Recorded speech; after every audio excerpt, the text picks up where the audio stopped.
কি রেমিটেন্স, আমরা কি এক্সপোর্টের মাধ্যমে বৈদেশিক মুদ্রা অর্জন করব, নাকি এটা বন্ধ করার মাধ্যমে আমরা আমাদের সবকিছুকে ধ্বংস করে দেবো বা ব্যবসাটাকে নষ্ট করে ফেলবো? আমরা প্রচুর অর্ডার পাচ্ছি এক্সপোর্টের জন্য, বিশেষ করে আমেরিকাতে আমরা প্রচুর অর্ডার পাচ্ছি, ইউরোপের বিভিন্ন কান্ট্রিতে আমরা অর্ডার পাচ্ছি, এবং অর্ডার এত যে 2023 সালে আমরা এক্সপোর্ট করছি প্লাস্টিক আইটেম 2024-এ প্রায় 100% উপর বেশি। এবং আমরা দেখছি যে এটা এই বছরে আমাদের টোটাল যে ক্যাপাসিটি আছে এই ক্যাপাসিটিতেও আমরা বেশি অর্ডার পাচ্ছি।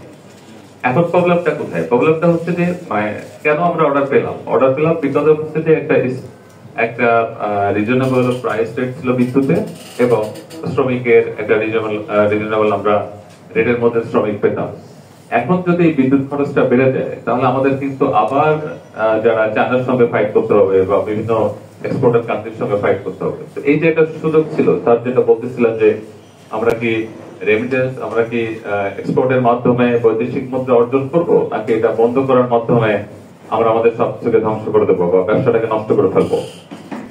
নিশ্চয়ই আমরা চাই যে এক্সপোর্টের মাধ্যমে আমরা বৈদেশিক মুদ্রা অর্জন করবো। তো এই ক্ষেত্রে আমি যেটা সাংবাদিক ভাই বোনেরা যারা আছেন তাদের মাধ্যমে যেটা অনুরোধ করবো সরকারকে, যে এক্সপোর্টটাকে জোরালো করার জন্য আমরা আমাদেরকে ব্যবসায়ীদেরকে সাপোর্ট করেন, ব্যবসা বন্ধ করার জন্য না। তাহলে ব্যবসাটা যেভাবে ক্ষতিগ্রস্ত হবে, দেশের মানুষ ক্ষতিগ্রস্ত হবে, এবং প্রচুর লোকজন যাদের চাকরি পাওয়ার সুযোগ আছে আমাদের এখানে, সেই সুযোগগুলো কিন্তু বঞ্চিত হবে, লোকজন প্রচুর বেকার হয়ে যাবে।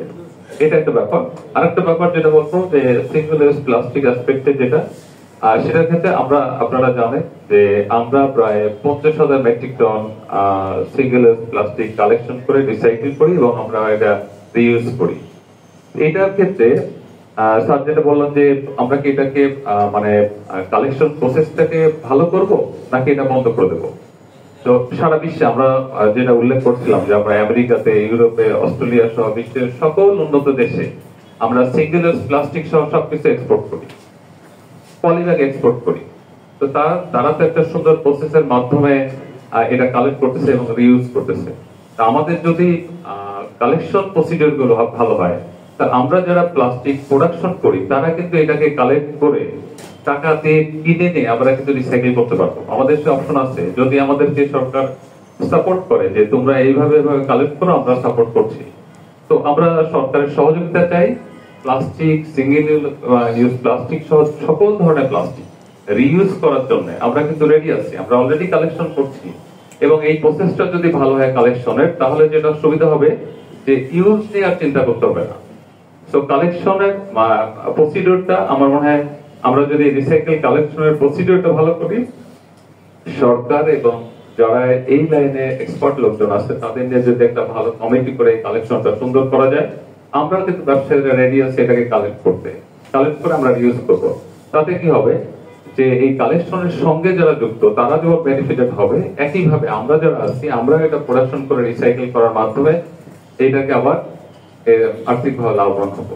তো এই দুটো বিষয় আমি সাংবাদিক ভাইদের মাধ্যমে সারা দেশবাসী প্লাস যারা আমাদের সরকার আছে তাদের অনুরোধ করবো সিঙ্গেল ইউজ প্লাস্টিকের ব্যাপারে পদক্ষেপ নেওয়ার জন্য, যাতে করে এটা ইউজটাকে ভালো করে করা যায়।